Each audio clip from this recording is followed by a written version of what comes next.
Sir, were you working on April 22nd, 2024? Yes, I was. Do you recall what shift you would have been assigned to? The 6 p.m. to 6 a.m. shift. Do you recall being dispatched to a burglary call that morning? Yes. Where was the location of that call? It was on Granger Road. I don't remember the exact address. So, Is it here in the city of Detroit Lakes? yes, it was. In Becker County? Yes, it was. Officer Sternhagen, to the best of your recollection, can you walk us through your response that morning? There was a call of an active burglary to the residents on Granger, and I responded. My partner got there before me, and I entered the house. I could hear him yelling, "Show me your hands." He was on the stairs. I walked downstairs. The caller stated, and my partner stated they could hear the person under the stairs. So, Some rustling, is that fair to say? yes. Okay. And when you refer to your partner, who is that? Officer Ethan Woothie. Okay. So what happened next? Searched underneath the stairs first, and then I came back through the hallway, and the door was open to the bathroom, which wasn't previously open when I first walked by.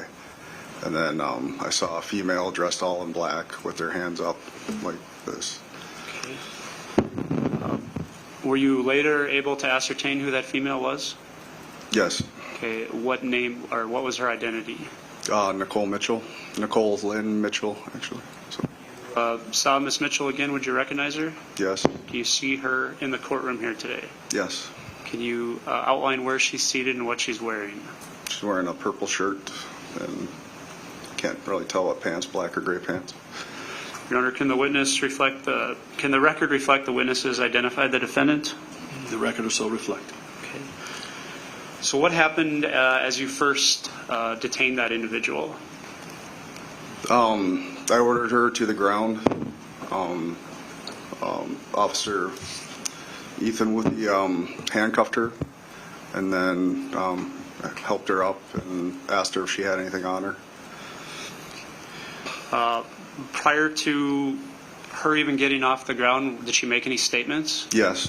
Okay, what did she say at that time? When she was on the ground, she said, "Carol, it's me, Nicole."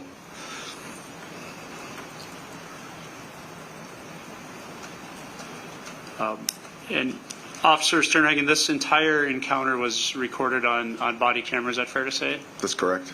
And you're doing your best to remember here this morning, but Yes.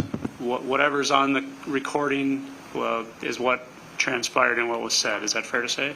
That's correct. Okay.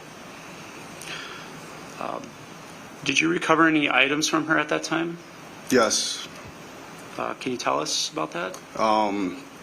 She said she had a flashlight in her waistband, and she grabbed it from behind her, and then it fell to the ground. It was a flashlight with a sock over the lens, attached by a rubber band, secured by a rubber band. May I approach the witness, Your Honor?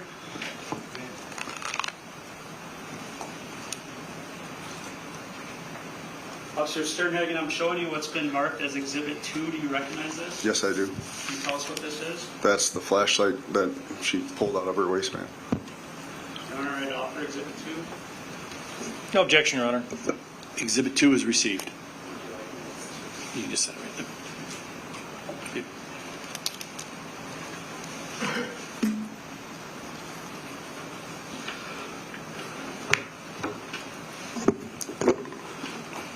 So at this point, the defendant is detained, is that correct? That's correct. And where did you walk to next? Into the living room, and then she said she wanted to get some shoes. Okay, was that, did that strike you as unusual? Yes. So she did not have her shoes on at that time? She did not.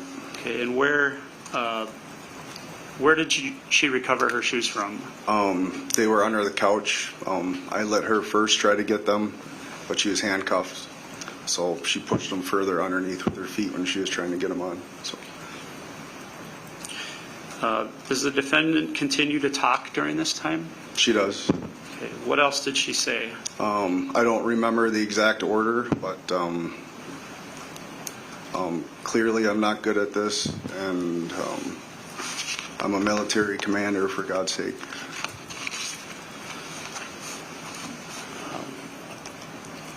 Was the homeowner present as you were detaining the defendant? Yes, she was. Okay. Was that a brief time period? Yes.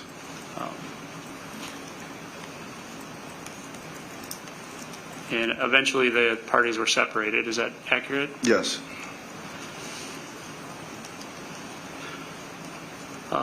Where was the defendant led to next?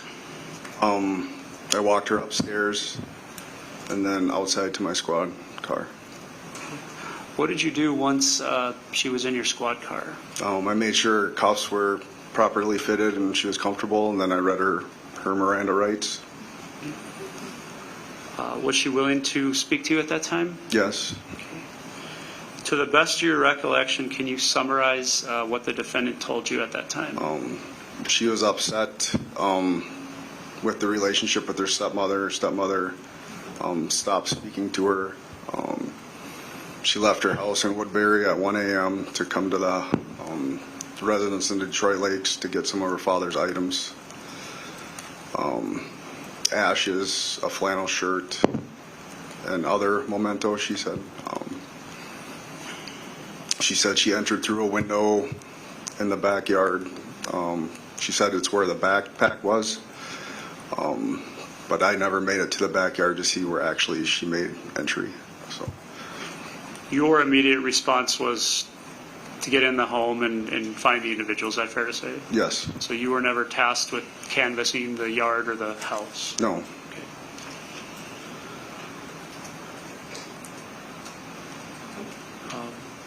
Did she reference, did the defendant reference her, her stepmother's condition at that time? She says she had advanced Alzheimer's.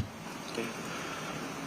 At any point during that statement, did the defendant say that she was concerned or that's why she was at the residence? Never. She never said that. At some point, did you ask the defendant when the last time she talked to the homeowner, Miss Mitchell, was? Yes. I believe she said October, November.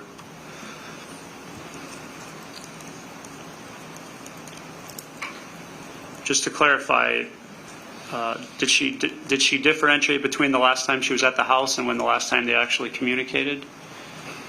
I can't, without seeing my report, can't Okay. clearly answer that. Would the again, the statement would be accurate on your body camera recording? Yes.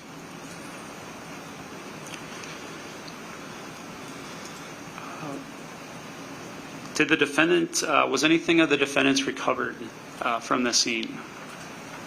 The backpack was propped in the back window. Did she say that was her backpack? Yes. Were you in charge of going through that backpack? No. Who processed the backpack? Officer Woothie.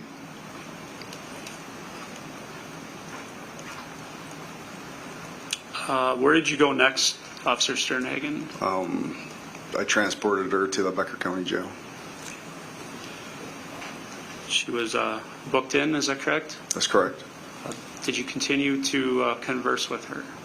Yes. Okay. What did she tell you at the jail? Well, I asked her what got her to this point, and she said it's been her father's possessions have been weighing on her, and it's been hard for her to sleep, and that's what drove her to this point. At any point in your conversations with the defendant at the jail, did she ever express concern over her stepmother's well-being? No.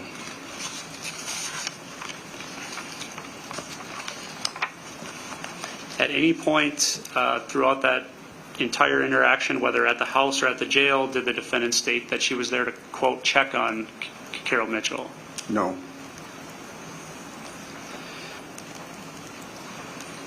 At any point throughout your entire interaction with the defendant, did she state anything about medical information that she found out about Carol Mitchell? No, she did not.